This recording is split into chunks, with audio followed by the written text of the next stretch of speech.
This story is about family making a difficult traditional living with their camels in the desert.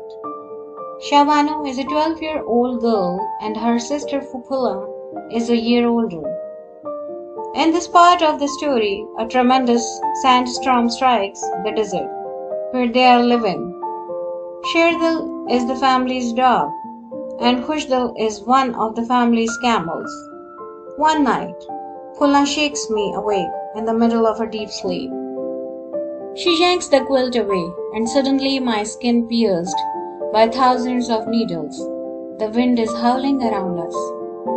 I can't see anything when I open my eyes, but I know immediately that it's a monstrous sandstorm, the kind which few living things can survive without protection. Mama struggles to close the window shutters, and Pula and I manage to push the door shut and wedge the bed against it. Baba lights a candle, and light fills the room.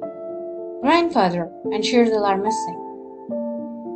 Baba uses the candle to light the kerosene storm lantern, and then pulls the bed away from the door to go to the auntie's house. Mama throws a shawl around his shoulders. He pulls it over his head, and I follow him out to the courtyard, where the shallow roots of shrubs, torn from the dry sand, tumble and hurl themselves against the walls, with my chadar over my face. I can open my eyes enough to see haze of the lanterns in Baba's hand, the light reflecting from the dust in a tight circle around him. Auntie has already closed up, and Baba pounds on the door for several minutes before she opens it again, and we slip inside. She stands in the center of her house, mouth open and speechless, her hands raised helplessly. My cousins stands behind her skirts, their eyes wide. From between her feet, Sherdil's black nose glistens in the lamplight, but no grandfather. Come to our house, Baba orders Auntie, bending to light her storm lantern. I will close up here. Shabano, come back for me, he says, handing me our lantern.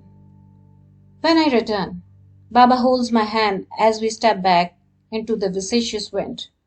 It slaps with a terrible force, driving thousands of sand grains through our clothes and against our shielded faces. Grandfather, grandfather, I shout. But the wind tears the sound from my mouth and hurls it away before I can hear it. Never have I seen such a storm.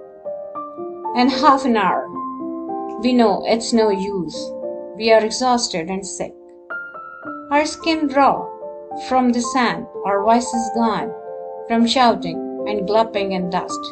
I close my burning eyes and let Baba lead me home. Mama, Pula, Auntie, and the boys huddle under shawls in the hot, swirling dark. There is no escaping the sand, even indoors, and everything is gritty with the dust that blows with great force through the thatch and around the cracks in the doors and shutters. Mama runs to us and takes the lanterns. My vision is blurred. Baba and I both lie down, and Mama dips the corner of her chadar into fresh water in which healing desert mint has been soaked, and squeezes drops into our eyes. It burns like fire, and I cry, but even Baba grunts as Mama gently squeezes the water into the corners of his eyes. The night is endless. Branches which feel like entire trees crash into the walls and touch. Mama thinks she hears a voice call out.